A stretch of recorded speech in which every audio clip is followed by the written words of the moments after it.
after the Allies had landed in France, their combined skill and valor had secured not only a bridgehead, but also a great harbor.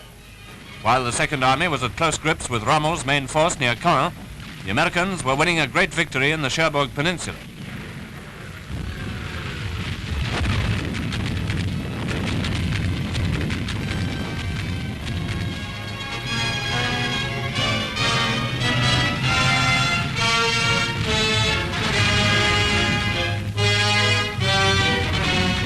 Mopping up continued, of course, long after the fall of the city.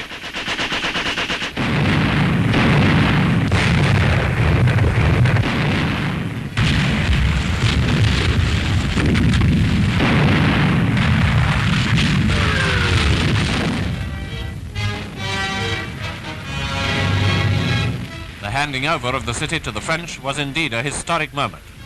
If the ceremony was brief, the rejoicing at any rate was not. Cherbourg was the first big city in France to be liberated, a great beginning to the freeing of all France.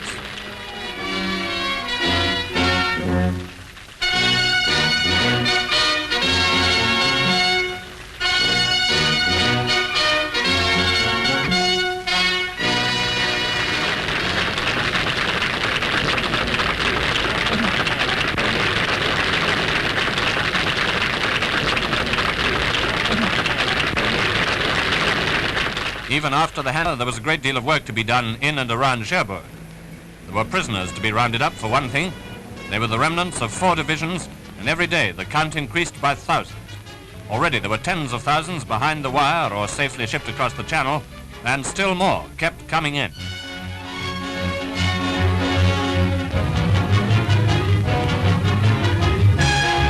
Whatever they may have been told by Nazi propaganda, they naturally received absolutely correct prisoner of war treatment, and it looks as though they weren't exactly slow to take advantage of the fact.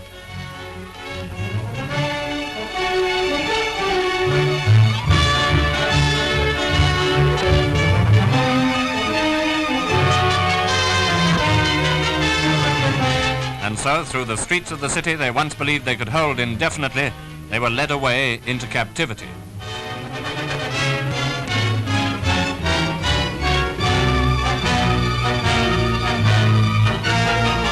What a glad sight for the French this must have been. After over 4 years, the Boche was on his way out.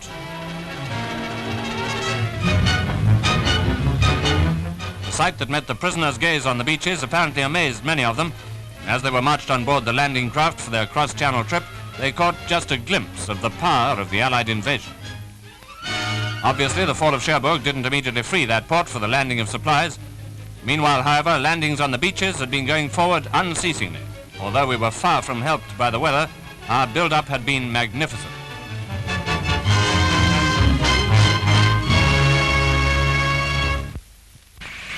And here, by the way, is the first film to be released showing one of the invasion force's new weapons, the Scorpion tank.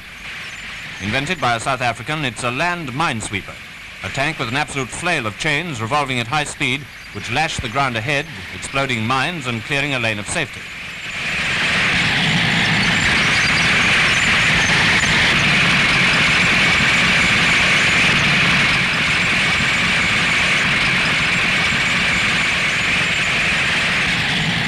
Channel having been swept clear, it's charted with white tape.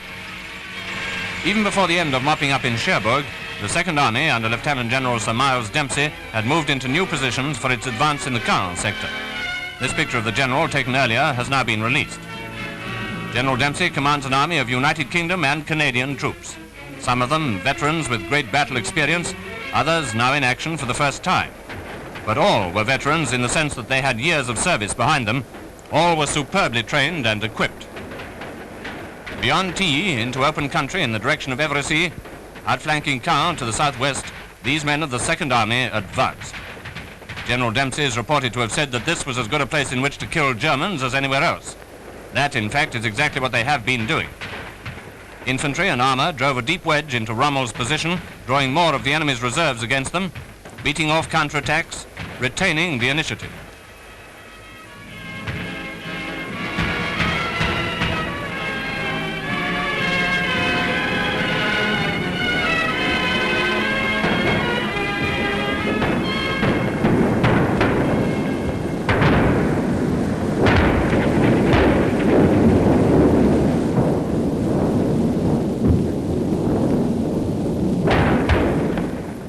battle burned its way through village after village, and everywhere in this Norman countryside was evidence that the Hun was once again being outfought.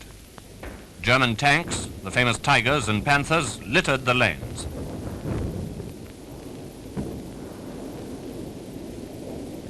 There were battles between infantry and tanks, and there were tank v tank duels. Here, a Sherman and a Tiger blocked the road.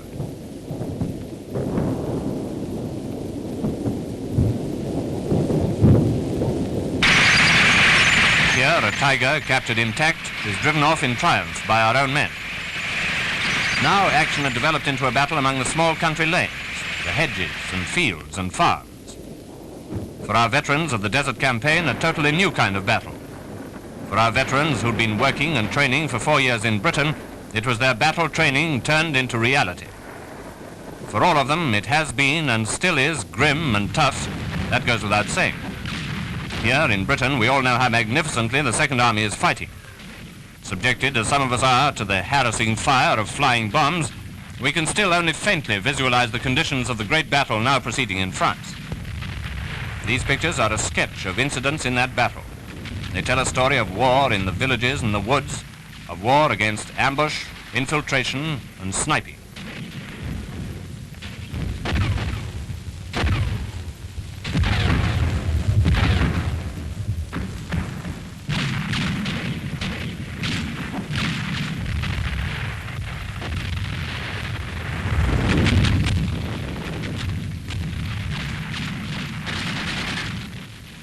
The huge Russian breakthrough in the east, the defeat of Kesselring in the south, the success and the valor of the Allied forces in the west, these together spelled total defeat for Germany.